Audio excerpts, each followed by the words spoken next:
Salut, c'est Gauthier de Wacademy. Je vous retrouve dans une nouvelle vidéo avec un format un peu particulier parce que cette fois-ci, c'est pas trop moi qui vais parler, mais je vais plutôt poser des questions à Greg.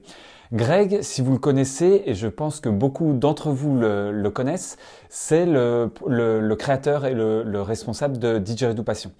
Didgeridoo Passion, c'est un magasin de didgeridoo en ligne, mais aussi qui est en physique vers le Puy-en-Velay et qui est un des magasins références en Europe, voire dans le monde. Et je dis pas ça juste pour faire plaisir à Greg, il a vraiment d'excellents instruments qui sélectionne par rapport aux fabricants.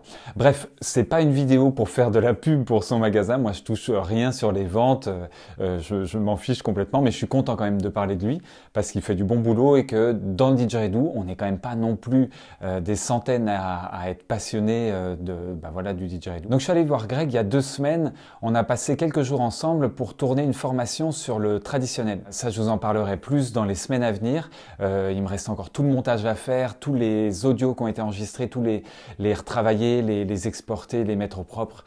Bon bref, il y a encore beaucoup de boulot, mais l'idée c'est de sortir dans les prochains mois, certainement mai-juin. Mais si vous voulez être tenu au courant et si vous n'êtes pas encore sur la newsletter de Wacademy, vous pouvez vous inscrire avec le lien que je mets juste là, il est aussi dans la description. J'essaie de réserver ma newsletter avec un maximum de contenu qui soit gratuit, puis qui puisse vous apporter des conseils, des astuces pour votre pratique du didgeridoo. J'ai profité de ce moment-là de tournage avec Greg où on a été immergé pendant 4-5 jours pour tourner la formation et donc pour parler uniquement traditionnel. Parce que Greg c'est un passionné de didgeridoo mais c'est surtout un passionné de didgeridoo traditionnel. Alors quand on parle de didgeridoo traditionnel, on parle plutôt de Hidaki ou de Mago ou d'autres noms suivant les communautés, mais les plus courants c'est Hidaki et Mago. Et donc j'ai voulu demander à Greg un peu plus de précision sur les origines du Hidaki et du Mago. En l'occurrence, il va nous parler vraiment du Hidaki. Et d'ailleurs, une petite parenthèse, le mot didgeridoo n'a aucun lien avec les aborigènes d'Australie, n'a aucun lien avec la tradition.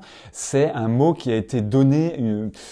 L'histoire d'ailleurs est assez étrange, ça a été donné par les colons anglais qui ont entendu ça et puis qui se disaient ça fait un bruit comme didgeridoo, didgeridoo, et on a appelé ça didgeridoo. Alors tu m'étonnes qu'avec une connexion comme ça, le didgeridoo ait une image un peu particulière dans le monde. Je vais maintenant laisser la parole à Greg, donc je lui ai demandé tout simplement de nous expliquer d'où vient le didgeridoo traditionnel, entendez le Hidaki ou Mago. Je laisse la parole à Greg. Bon alors, ce qu'il faut comprendre, c'est que l'Australie, c'est un pays qui est gigantesque. Imaginez-vous qu'on peut mettre 14 fois la France au sein du pays. On prend la France 14 fois dans l'Australie, c'est juste gigantesque. On y trouve des plages, forcément, essentiellement du désert. Il faut savoir que l'Australie est quand même recouverte pour une grande partie que de désert. Des forêts tropicales. Et une région qui va nous intéresser, Arnhem Land. Alors, on se pose la question d'où provient le didgeridoo, ou comme on pourrait le nommer traditionnellement, Hidaki ou Mago, ou bien d'autres noms suivant les communautés. On va dans un premier temps parler d'une manière rationnelle. Où est-ce qu'on peut trouver le bois propice à la fabrication du Hidaki ou du didgeridoo? On ne le trouvera pas dans le désert. Pourquoi? Tout simplement parce que dans le désert, il n'y a quasiment pas d'arbres et quasiment pas de termites qui vont creuser le Hidaki. Donc déjà, on enlève une grande partie de l'Australie. On ne le trouvera pas au bord des côtes. Les eucalyptus poussent très peu au bord des côtes. Ce n'est pas un arbre qui résiste aux conditions présentes au bord des côtes. Il ne reste au final que quelques régions. L'exemple de Queensland. On pourrait dire que, en effet, le didgeridoo provient de Queensland. Ça pourrait être vrai, parce qu'en Queensland, on trouve des eucalyptus termités, à l'exemple du bloodwood. C'est un arbre qu'on trouve fréquemment dans le Queensland et qui est termité, avec lequel on peut faire du didgeridoo. Alors vous allez me dire, oui, mais est-ce qu'il vient réellement de là-bas? Je vais vous répondre non.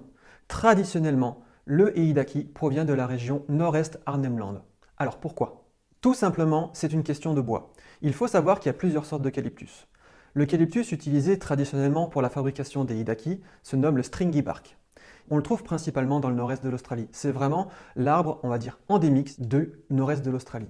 Les Yunlu, qui sont une ethnie d'Arnhem Land, lorsqu'ils se baladent dans le bush, sont à la recherche d'un arbre bien précis, le stringy bark.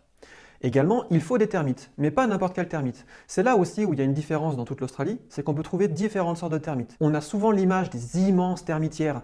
En fait, ce ne sont pas celles-là. À savoir que les termites que l'on trouve en Arnhem Land vivent uniquement dans le sol. C'est très rare de les voir en termitière. Et ce sont ces termites-là, cette sorte de termite, qui va creuser le stringy bark pour en faire un didgeridoo traditionnel. Tous ces facteurs mis bout à bout font que on peut dire que traditionnellement, le Hidaki ou le didgeridoo est issu d'Arnhem Land. On peut également aussi retrouver des peintures rupestres. C'est ça en fait qui est intéressant, c'est que On peut se dire, ok, mais en fait, on peut très bien dire que ça peut venir de Queensland, puisqu'au final, ça n'est qu'une question de sorte de bois, tout à fait. Sauf qu'en Arnhem-Land, on a pu retrouver des peintures rupestres extrêmement vieilles, datant de plusieurs millénaires, qu'on a pu dater. Et sur ces peintures, on voyait un joueur traditionnel en train de tenir un didgeridoo. On peut donc en déduire, avec plus de précision, que le didgeridoo provient d'Arnhem-Land. Alors un grand merci à Greg qui s'est prêté au jeu d'être face caméra. C'est pas si évident de parler comme ça tout seul devant une caméra. En tout cas, vous allez voir le traditionnel, l'approche traditionnelle. Je pensais pas que ça pouvait apporter autant dans notre approche contemporaine. J'ai vraiment appris beaucoup de choses et ça m'a fait beaucoup réfléchir. Je vous en parlerai plus tard. D'ici là, je vous souhaite un bon souffle. Profitez bien du printemps. Là derrière, là je suis tout dans le noir pour filmer ma vidéo. Derrière, il y a un grand soleil. Je vous souhaite d'en profiter. À bientôt.